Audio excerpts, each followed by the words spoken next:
It was an ordinary weekday dinner. I didn't have much of an appetite, but my two sons were eagerly devouring their macaroni and cheese. Jason, 15 years old, and Josh, 14 years old, never forgot to wash their plates. Both were actively involved in sports and other typical teenage activities. At the far end of the table, my wife Carla watched over the family dinner, making sure everyone had enough of whatever they wanted. It looked like a scene Norman Rockwell would have been happy to paint. The boys quickly finished and went off to play street hockey before it got dark. I was finishing the last of my iced tea, trying to muster the courage to speak to my wife. She was standing at the sink, washing dishes, when I got up from my chair. The next time you go to meet your lover, don't wear that red dress. You look like a $20 call girl walking into that motel room. She didn't even turn around, and as I was walking out the door, I heard a porcelain plate crash to the floor. For the next 2 hours, I mowed the lawn. Eventually, it got too dark to see anything, and I had to stop. I didn't want to go into the house. I didn't want to meet her eyes. Cleaning the lawnmower took me longer than usual. There was about half a liter of oil left in the can, so I took care of that. When I went to throw the empty oil container in the trash bin, I noticed a brown paper bag tightly crumpled and shoved at the bottom of the bin. Inside was the red dress and a set of red lingerie. The panties were stained, but I had no reason to inspect them. I already knew who had done the dirty work. Carla was lying in bed behind a closed door. That was fine because I didn't want to meet her gaze. The whole day had started off wrong. I had the feeling that Carla had been cheating on me for several months. Since I didn't want to believe it, I tried to ignore it, hoping it would pass. But it didn't pass. It only got worse. My wife is a 4th grade teacher. She usually leaves for school with the boys.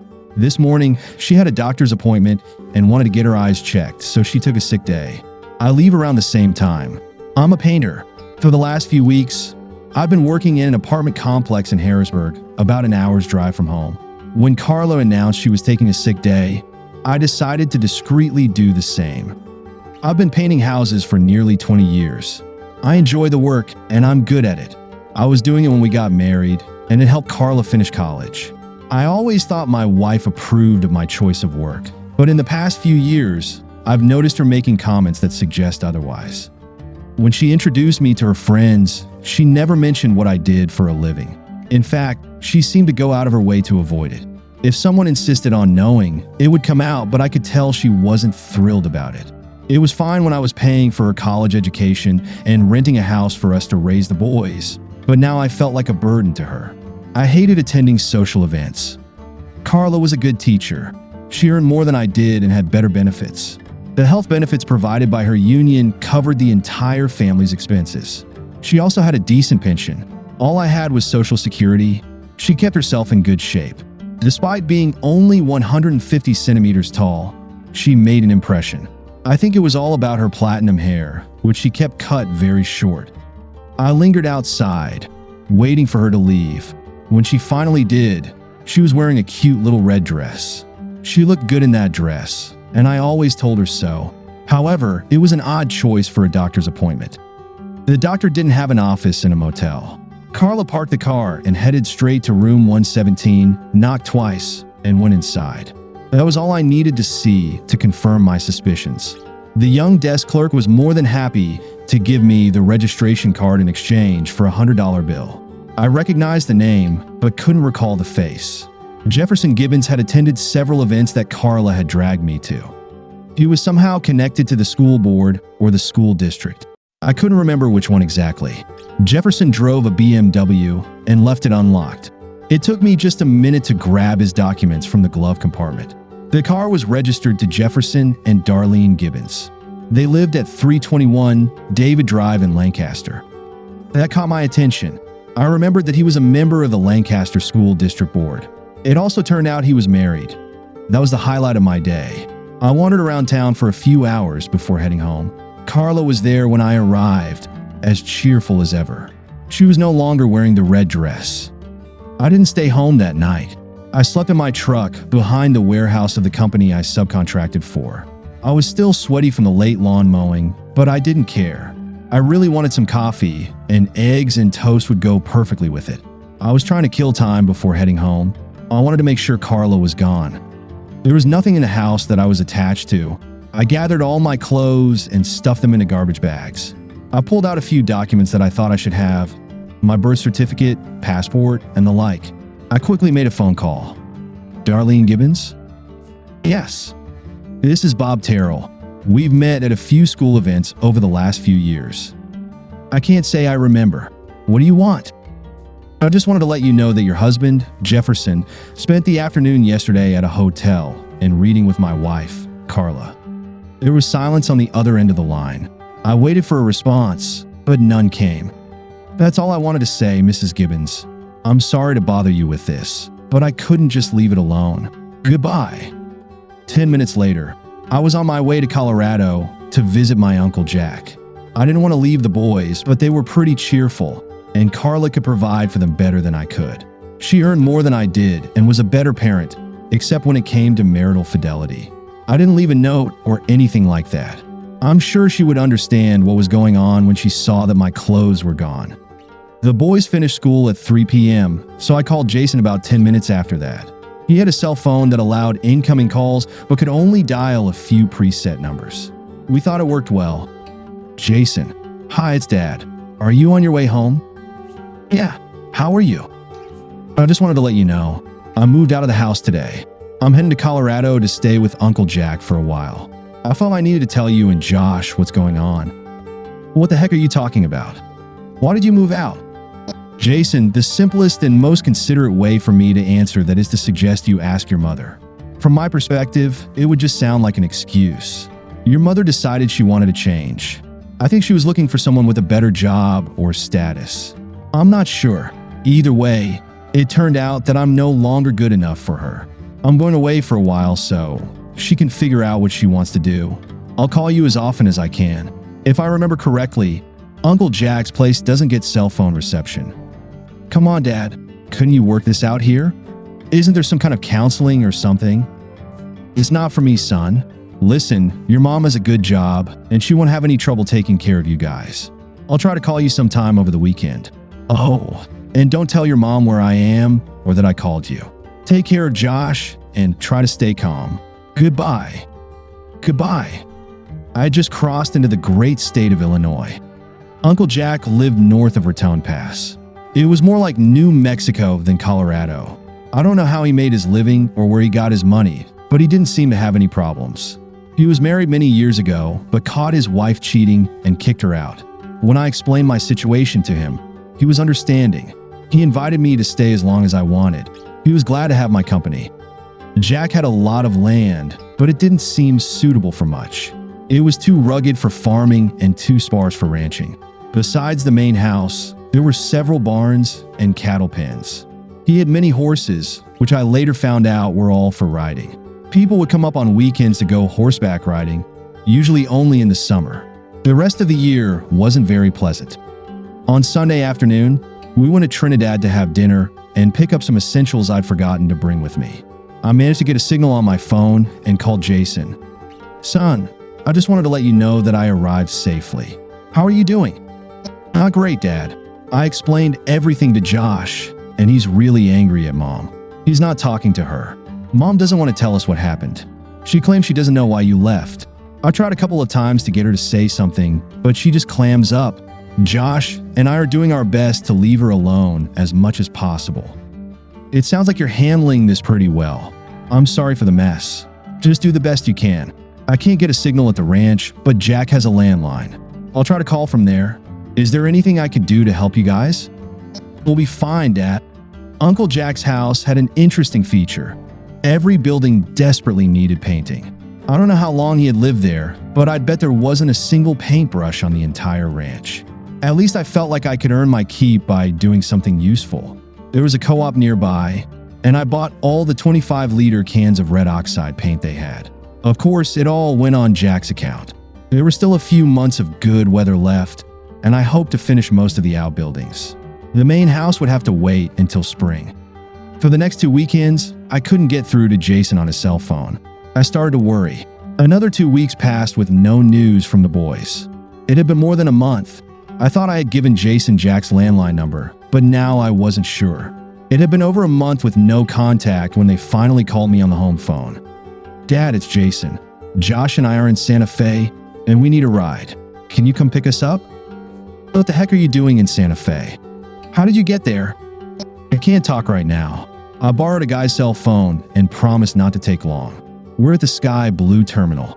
How soon can you get here?" "At least a couple of hours. Grab something to eat. We're leaving right now." 2 hours later, the boys were sitting in the back seat of the car, and we were heading north. They didn't have any luggage. Josh fell asleep right away.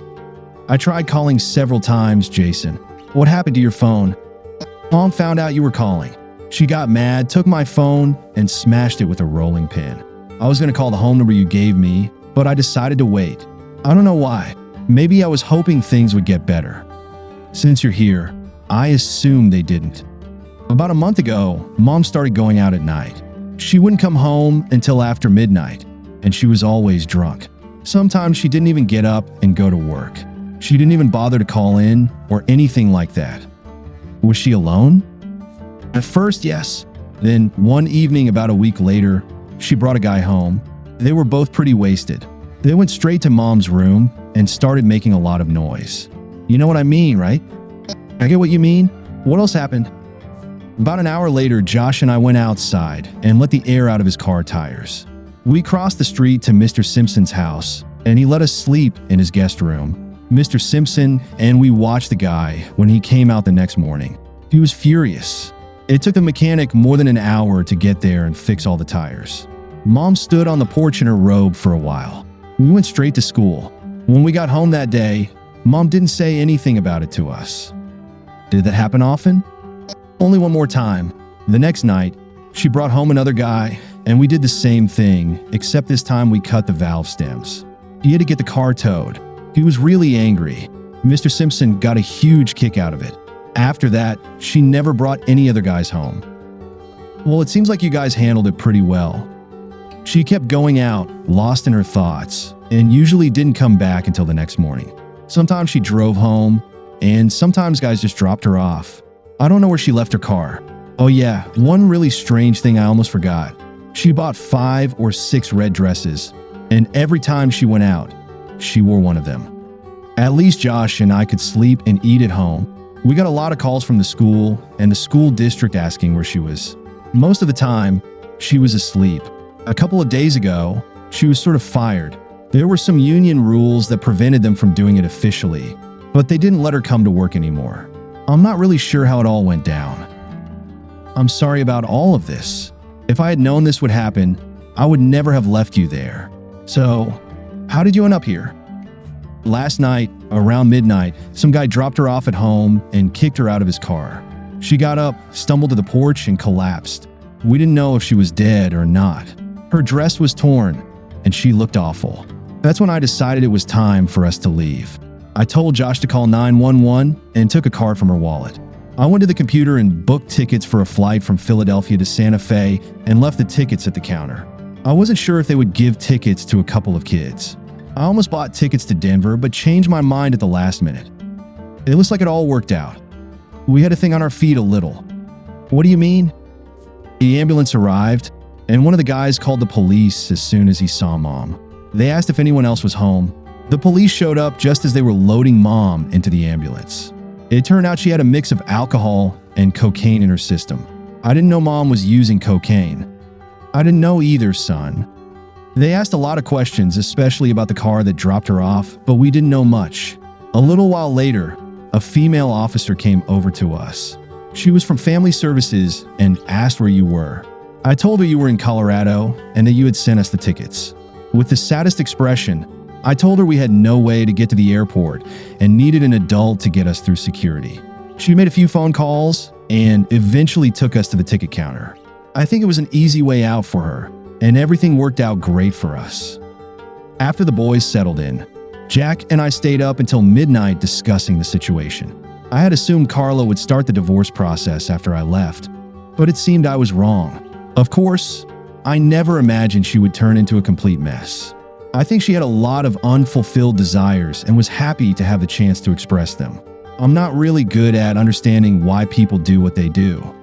Jack didn't have a computer, so the next morning I had to use his phone. Eventually, I found a lawyer in Reading who was more than willing to prepare the divorce papers for me.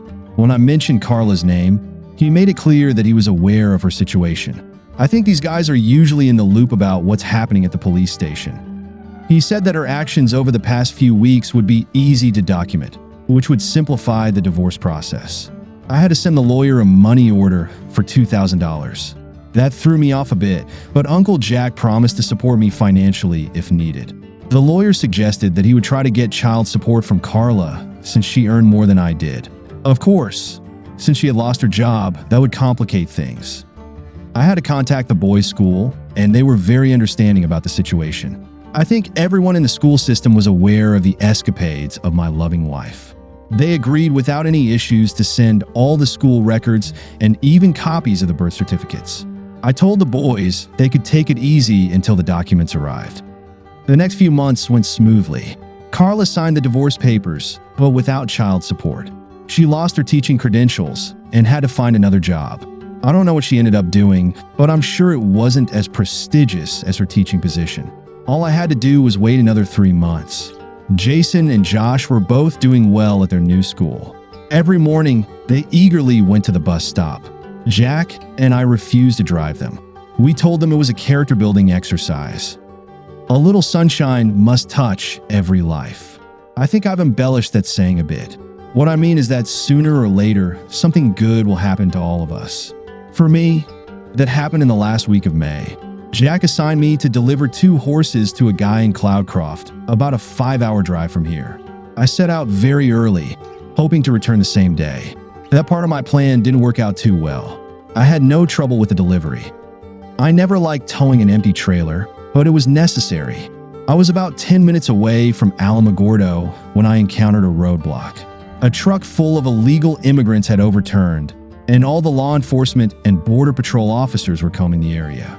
They were stopping and inspecting every vehicle, especially trailers and trucks. I never found out exactly what happened, but by the time I got through the checkpoint, I had to pee like a mule. About a mile down the road, I pulled over by a billboard and finally felt relieved. The big problem was that I had an audience. I returned to the truck and grabbed 2 bottles of water from the cooler.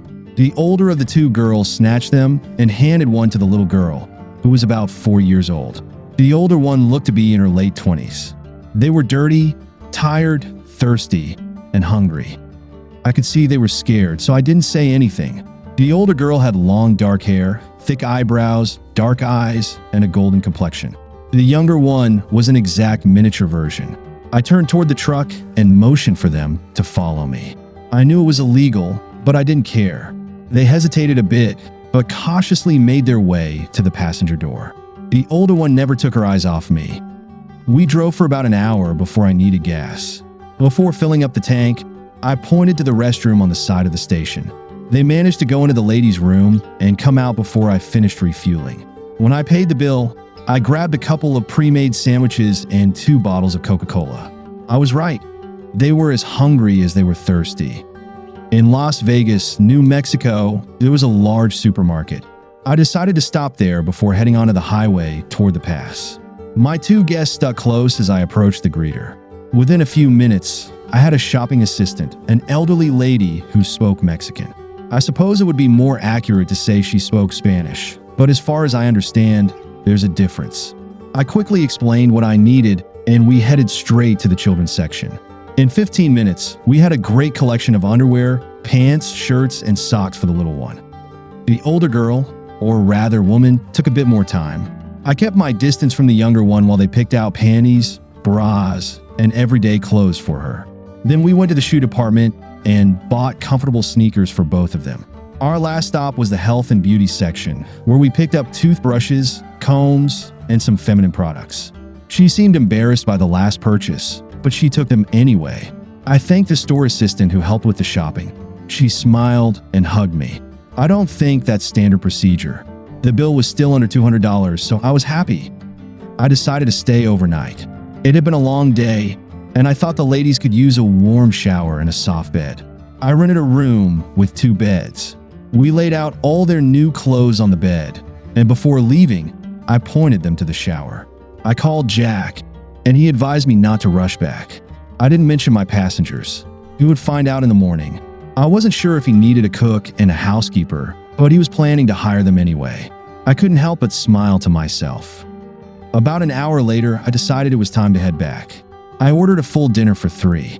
When I returned to the room, they were clean and fresh. My name is Bob. The smile I got in response to this little introduction was worth every penny I spent at Sam Walton's. "Myra," she said, pointing to herself. She smiled again and pointed to the little girl. "Patina."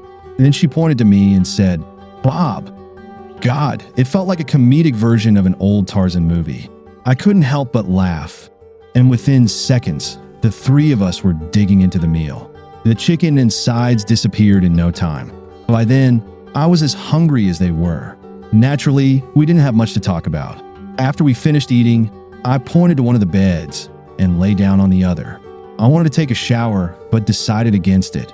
I slept on top of the covers, fully dressed. Myra seemed to appreciate that. She and Patina slept in their new clothes. I was hesitant to go to a restaurant, so the next morning, I had a couple of McMuffins from a fast food place for breakfast. We got back to the ranch before noon. Well, Jack decided it was no big deal. The ranch house had plenty of rooms, so there was no problem finding space for Myra and Patina. Jack spoke a little Spanish and quickly found out that Patina was Myra's daughter and that her husband had died. She had been trying to reach her brother, who worked as a mason in Alabama. When the truck overturned, most people stayed there. Myra decided it was better to try to slip away from the scene. I think that turned out to be the right decision on her part. Jack prepared lunch for all of us and told Myra that from now on, she would have to do the cooking herself.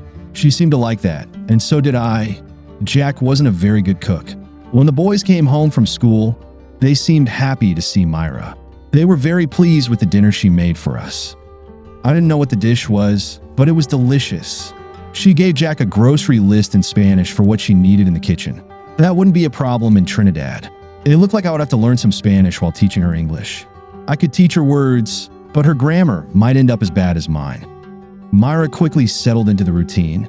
She did the laundry, cleaned, cooked, and managed the household.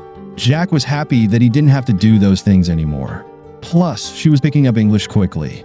Now I understand where the term Spanglish comes from. By using a little of both languages, she learned to express herself quite well. Since Patina spent a lot of time with the boys and watching TV, she learned much faster than her mother.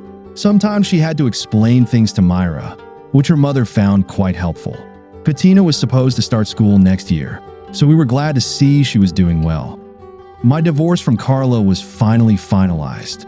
A couple of days later, she sent a few boxes with clothes for the boys and other items, including the original birth certificates. There was nothing of mine in the boxes. There was no note, no letter, nothing of that sort.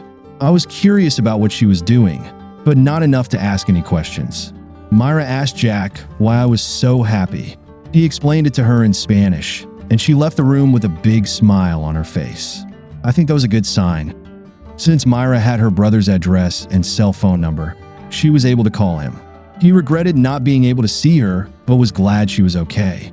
The call seemed to help her feel more grounded. The boys were becoming experts at handling the horses. After everything was painted, we spent a lot of time sprucing up the house. We did things Jack had never had time for. Instead of just being a rundown old cowboy ranch, the place started to look more like a resort. Several people who boarded their horses with Jack asked if they could stay at the ranch instead of in a motel in town. We had plenty of empty rooms, and Myra thought it would be nice if she could help out with that. She said it with a light laugh, but Jack actually thought it was a good idea. The price included dinner and breakfast with the ranch hands, as well as the room. Jack had to get a license and install fire safety equipment, but a month later, Myra had her own bed and breakfast operation.